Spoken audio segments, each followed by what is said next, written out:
Alright, hello YouTube and welcome to today's Gems of War video. This video I have for you my scouting report for Khetar Week. Khetar Week will begin on March 4th, 2024. You can see Khetar on the east side of the map, very close to the northeast corner. Khetar Week is a purple mana kingdom, so you'll need the magic deeds and magic books to level it up past level 10. It gives you an armor bonus, which is going to put it rank-wise below a lot of the other kingdoms that use magic deeds and magic books that will give you magic bonus. So keep that in mind. The kingdom is primarily an undead kingdom. It has a very, I would say, ancient Egypt inspired for the most part. It's trait stone for Explore is the Arcane Spirit trait stone, which is blue and purple. Obviously, during Khetar Week, you will not be able to get to that trait stone by exploring Khetar. However, you will still be able to gain this trait stone by exploring Glacial Peaks or Midnight, so you'll have plenty of access to this trait stone during Khetar Week. As far as the maximum power for Khetar, as of this recording, it is 26 as its maximum power. During Khetar Week, it is expected that that maximum power will be increased to 28. So that's a pretty good maximum power, but it isn't level 30 yet, so this isn't going to be a kingdom that's going to be able to go to level 20 and power 30 even after this week is done. Now, speaking of done, after we've completed the previous week, we now have seen all of the epic trials at least once. So unless the developers have a change of heart with any of their epic trial teams, these teams should be good to go. So hopefully my core 4 and 4 more lists will stay as they are. Fingers crossed. But if there's a core 4, if there's an epic trial team that can do with a little bit of reimagination, it might be this one. It's not great, but it can be worse. So fingers crossed, if they do change something, they don't make it harder. So I'm going to go over to core 4. We're going to start with the Carrion Crow. Carrion Crow does a certain amount of damage to an enemy. If the enemy is undead, it deals double damage. If the enemy dies, it creates 8 skulls. And if it's fully traded, it can summon an ice storm when an enemy dies. Overall, a really good troop to have. If you're going through the epic trials, this will help you out quite a bit, because if I'm remembering things correctly, everyone on the other side is undead, so you can use that spell on any undead on the other side and get double the damage. So this is a pretty good troop to have, and if you certainly should have it maxed out if you're going hard on the epic trials. Next, we have Apophysis. Apophysis is an undead monster, which can be, since it's a monster, I would say think about this one maybe for a little bit later. Its spell converts green gems to skulls and gives a certain amount of life to the first ally. It is an empowered troop, and I highly recommend that you max out all of your empowered troops as quickly as you possibly can. It's a good one for if you want to make a skull team, since you can add a bunch of skulls to the board. So if you have someone on the top of your team that has a significantly high attack, this one Apophysis can definitely make things go a little bit faster.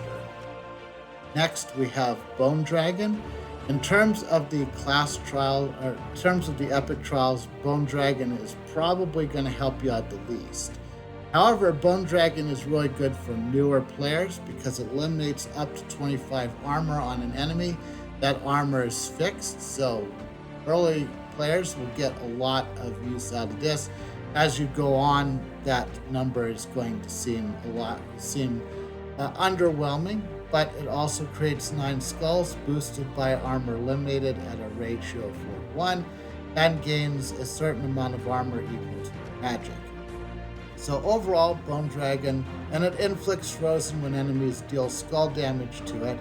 So you can put it at the top of your lineup and try to get some frozen enemies on defensively. But overall, it's a good troop early on, but you'll probably forget about it later on. The other legendary I think is a lot more valuable. The Keeper of Souls transforms all gems of a chosen color to skulls. So comparing that to Apophysis, Apophysis converts specifically green gems to skulls. Keeper of Skulls transforms any particular color you want to skulls. So this will be a little bit more consistent in giving you an immediate skull match, so you can do skull damage to the other side. His traits are okay. He has Necromancy. There's a lot of troops in Khetar that have that gain 50% bonus souls from battle. His third trait is pretty good. It gives you a 50% chance to summon a white when an enemy dies, so that's good for filling out a spot on your side after someone has kicked the bucket. Now, if you're going for the Epic Trials, keep in mind that Bone Dragon and Keeper of Souls have the exact same mana restrictions. So if you do want to use Keeper of Souls, make sure that he is above Bone Dragon, or if you're going to sacrifice Bone Dragon, just make sure that he gets his mana filled in and then never casts. That's how I would. Anyway, the 4 more. These are the 4 that I recommend beyond the 4 for the class trials.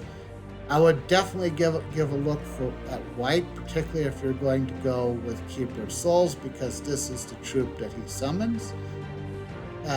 The white steals a certain amount of life from an enemy, which is essentially true damage, but gives him the life rather than just simply subtracting it altogether. He creates 5 purple gems, which isn't a lot, and he gains a certain amount of souls. Right now, with my baseline magic, he gains enough to peg the meter, so to speak.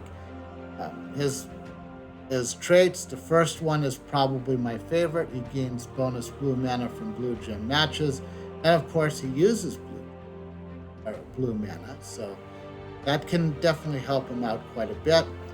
But if you're a newer player and you're looking to try to get a team going on the cheap, this is a troop that you probably need to keep an eye on, which is Tomb Knight. Tomb Knight destroys a column and gains a certain amount of armor and attack boosted by yellow gems destroyed, and then gains barrier. So this is a troop that you can get a lot of armor on. Plus, he is gaining barrier every time he casts a spell. So you're giving him a little bit of defense against taking skull hits in return. He also reduces damage from skulls by 30% if you fully traded him. So it's a really good troop to have. It's not a fast troop, keep in mind, but getting that extra attack can help you out of a lot of sticky situations. Now, we get to War Sphinx. War Sphinx it has a very seemingly weird and seemingly underwhelming spell. It jumbles the board and then you gain an extra turn. So the good thing about War Sphinx is that he can basically just rearrange the gems on the board if you don't see something that you like. He also can then you also get an extra turn, so you don't have to worry about setting up a 4 in a row for the other side. If you set up a 4 in a row, you'll be able to claim it yourself. So overall, a pretty good troop. It may not be someone you'd use a lot, but under the right circumstances, this is a troop that can be very useful in my opinion. So now we get to my recommendation for the mythics. If you're looking for your very first mythic in Khetar, you're probably going to be looking at Pharaoh's Ra. Pharaoh's Ra has the Necromaster trait as its third trait, and he gains 150 bonus souls from battle, where I think everyone else that has necromancy will only gain 50%. So if you're trying to grind a lot of souls and you have Pharaoh's Ra fully traded, you're going to be able to do a lot more soul farming faster, so you'll spend less time having to do it. The only other thing I would mention is that his spell is not very useful if you are specifically farming souls, because the very last part of his spell gives away 20 of his souls. So if you have him in your team, you're basically just going to ignore his spell completely and just leave him in your team just to get those extra bonus souls from battle. As far as the other two, I think my second choice would be the mythic that ended up being my very first mythic in Gems of War, which is Pharaoh Nefertani. Pharaoh Nefertani does a certain amount of damage to an enemy, boosted by death-marked enemies at a whopping 10 ratio. So every troop on the other side that's death-marked will do an extra 10 damage. And after that, she curses and diseases all enemies, which can be useful. So if you don't have a lot of death-marked enemies, this is a little underwhelming. But if you have a lot of death-marked enemies, this can really do a lot of damage. But granted, it only does damage to one enemy. She does have necromancy, and her third trait, which really helps her out a lot, is that she death marks a random enemy when matching 4 or more gems. So as long as you don't have a lot of troops on the other side that are immune to death mark, you will end up having everybody death marked, hopefully in just a few 4 gem matches. So anyway, that would be my ranking. I'd go Pharaoh's Ra first, particularly if you're looking to soul farm. Go Pharaoh Nefertani second, and Rathamon is an okay mythic. Creates purple gems and skulls and gains 20 souls, cleanses all allies. I just feel like what he does is done better by troops that are lower in base rarity than he is, so that would be why I would put him third. So just keep an eye out for Pharaoh's Ra in the Soul Forge whenever he shows up, and you get the idea. So let's take a look at the weapons as we're just talking about the Soul Forge. So right now, as I record this video, there are 14 total weapons for Khetar right now, and that is the exact amount you'll need to get Khetar eventually to power level of 30. But there'll probably be some margin a little bit as we go along. So you don't have to, if there's one of these that you're missing or 2 of these that are missing, I wouldn't hit the panic button just yet. So what are the best weapons available that are likely to be in the Soul Forge? The 2 I would look at first, I'd look at the Bone Shield. Bone Shield does damage to an enemy boosted by Khetar allies, then creates a mix of 6 purple and brown gems for each Khetar ally that you have. The Dead Gauntlet, similar type weapon that deals a certain amount of damage to an enemy boosted by undead allies, then creates a mix of 6 blue and purple gems for each undead ally. For the most part, when you're making Khetar teams, you're probably going to make them all undead as well. There are some good non-undead enemies in Khetar, but you're pretty much every time I go with Khetar teams, I'm usually going with the combination of Khetar and Undead. So either of these would work.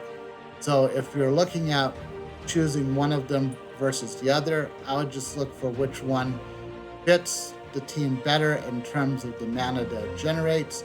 Keep in mind that the Bone Shield gives you purple and brown, and the Dead Gauntlet gives you blue and purple. My gut tells me that the Dead Gauntlet will benefit more Khetar teams than the Bone Shield team, even though this one was under the versus Khetar. But this is either one of these is pretty good, and I recommend that you get them both. If you've gotten a lot of your Khetar teams or troops fully leveled, you might want to go for the Tomb Lord's Crook. This is the one that explodes purple gems and grants a random status effect to all of your Khetar allies, then summons a Khetar troop. So you want to make sure you've got a lot of Khetar troops that are ready to go if you want to use that one.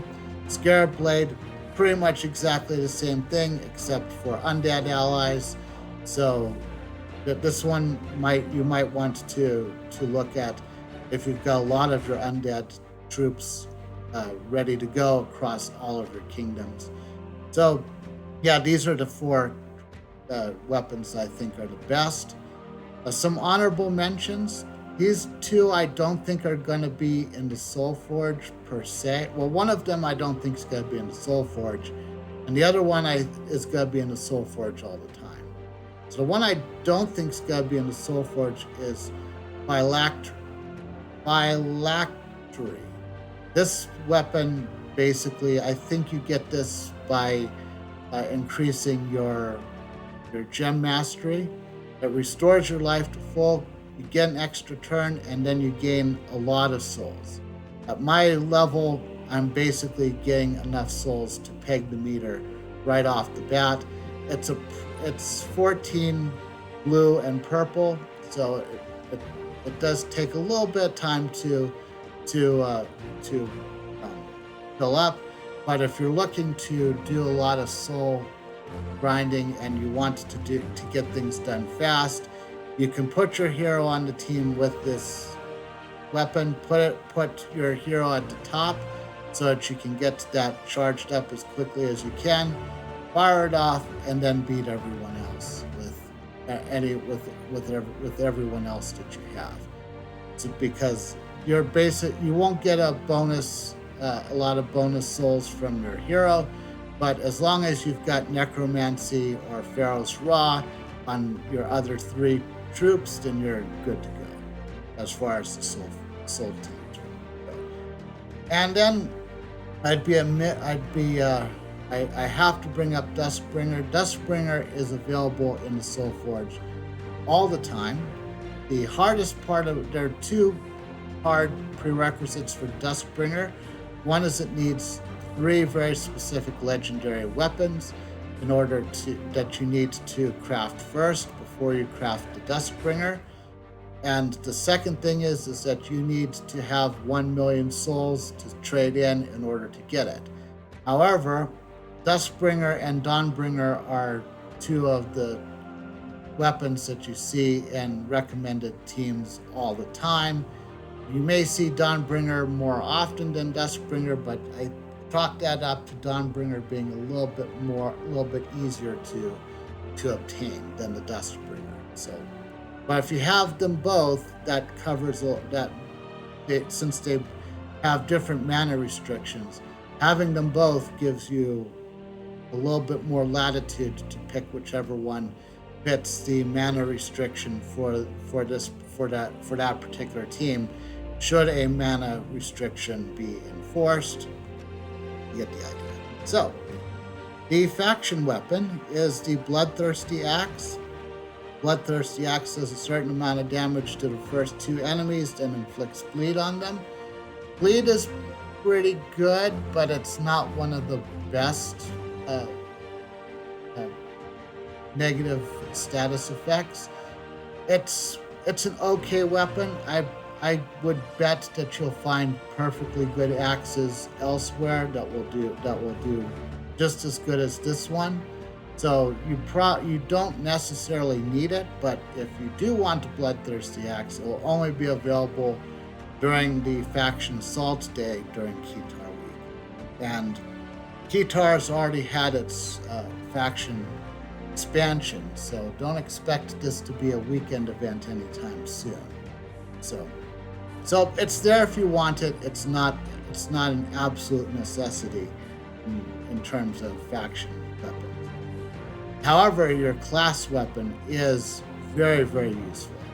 The Creeping Death marks the strongest and weakest enemies and deals 46 damage to all enemies. It also creates a Dark Storm, so it adds a lot of purple mana to the board, which is what it uses. And it's overall, I like having it do damage to all enemies. Up to 2 death marks, assuming that you don't death mark someone who the 46 damage to all enemies is going to get rid of, or you end up death marking someone who is immune to death mark. This can end a lot of easy battles pretty quickly. It is a weapon that I sometimes rely on for the class trials when I'm kind of punting on particularly with the team that I'm putting on the board, especially if it's a team that I know is not going to use purple that often. So it's a good weapon to get, so I recommend that you get your Necromancer team to 250 wins. Do it the regular way. Don't waste any orbs of ascension on it. So, 2 doomed weapons to consider. One of them is pretty good. It's the Doomed Tome. The books are usually pretty good, and they can be very useful when fielding PvP teams. Does a certain amount of scatter damage plus 4 per tempering level, so at level 10 it will do 40 more. Creates a mix of 6 blue gems and skulls for every blue enemy, which is why I would say it's very good if you know that the other side is having to put a team together that is fixed on a blue restriction. And it gives 3 magic to all allies. If for some reason an enemy has a doom, it gives 5 more. Overall, a very good team. The books are usually pretty good in PvP. I see them often recommended in terms of the Guild Wars for defense teams, because you can count on the other side having a lot of blue troops on their side, because that's the restriction. It does create an ice storm, which is good, which can be good. The ice storm is probably, given what it is, ice storm is probably going to help you, but will also help the other side as well, if we're assuming the other side has all blue troops. It also freezes the first enemy, which can be useful as well. So it's a pretty good doomed weapon. If you don't have it, I do recommend that you get it. The Doomed Helm gives 40 life to all allies plus 2 per tempering level, so 40 is magic plus 1. And so if you get it to level 10, it will give you an additional 40 life. 5 mana to all their allies. If the enemy has a doom, gives 4 more mana. And gives 2 magic to all allies for each red enemy. Overall, you don't see the Doomed Helm used too often. So if you can't afford it, then it's perfectly fine to leave it in the Soul Forge. I don't have the Doomed Helm, and I probably won't pick it up. But I think it'll probably take one more cycle before I'm really in a position where I'm just going to be grabbing all of the doomed weapons from the Soul Forge I don't already have. But I feel like I want to get a lot. I feel like there's maybe a couple more base mythics that I haven't gotten from the Soul Forge before I want to go and mess with that. Anyway, let's move on to the Necromancer class. Push a bunch of wrong buttons on my controller. Come on, it's over here somewhere. Alright, so the Necromancer class traits are reasonably good. And soul will give you an extra soul on 4 or 5 gem matches. Plus, you get magic spirit, 1 magic for each purple ally, which isn't going to be hard to do when making Khetar undead teams. And allied undead gain 2 life, which would include your hero if you're using necromancer, because your your hero is considered to be an undead if you're using the necromancer class, assuming that you've leveled it up. So overall, the traits are pretty good. Talent trees are also relatively good. You got a lot of options for getting help with your purple mana. You've got options that give you boosts based on undead. This is overall a pretty good class. So if you really start to use it, you probably will level it all the way up to 100, no problem whatsoever. So yeah, it's a good one. It's not one of the best ones, but it's a really good one, and I think you get it pretty early in the game too. So worth keeping an eye on. So let's move on to the pets. Of course, you want to keep an eye. You want to keep in mind that you will eventually need 3 pets in total, with 2 of them maxed if you want to get to power level 20. 5 pets unlocked with 4 of them maxed if you're ever going to get to power level 30. The 2 kingdom boost pets, of course, are the shrinks, which are right over here. You get the shrinks from just regular pet rescues, and the starry shrinks from persevering through the epic trials. The hothead over here boosts all of your undead teams.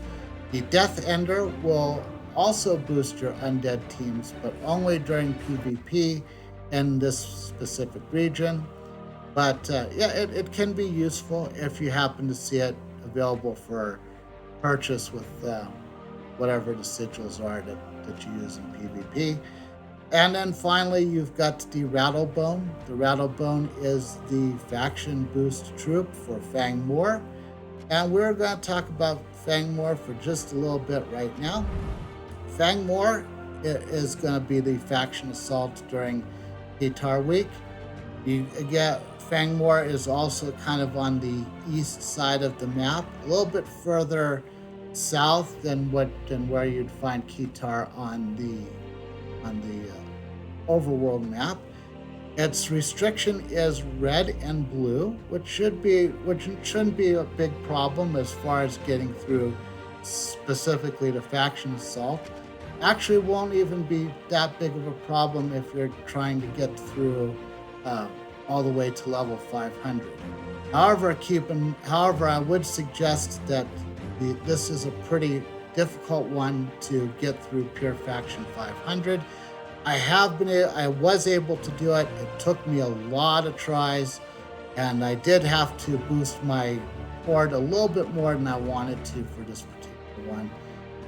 So keep that in mind. As far as the faction troops, Chief Dargun, which is the base legendary, is actually a really good one.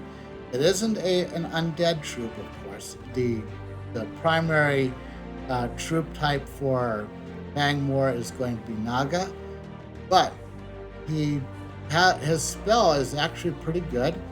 It grants him a certain amount of attack to himself and everyone below him, so you put him at the top, and then he explodes a row. So what you're basically going to do when you have him on your team, and this would include during Pure Faction, is you want to basically use the spell over and over again. Get his attack as high as you possibly can, and then just hope you get skull matches before the other side gets skull matches. And that just kind of goes from there. A lot of the troops, including Chief Dargon, does a lot of bleed, so particularly when you're doing Pure Faction, you're going to see a lot of maximum stacks of skull of bleed on the other side. in short order. And of course, when you're facing them, you're going to be doing the same thing. So, in case you're wondering, I had Chief Dargon for the first and second position. I had Shaman of Set in the third position and Horned Asp on the fourth position. I think there's some room to negotiate, maybe using this troop as well.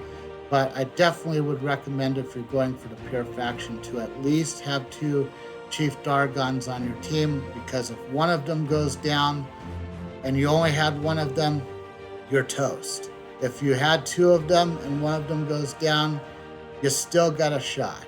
Maybe a lesser shot than you wanted to have, but you'd still have a shot. So that is my notes for the faction assault. So what about our events, our guild event of the week?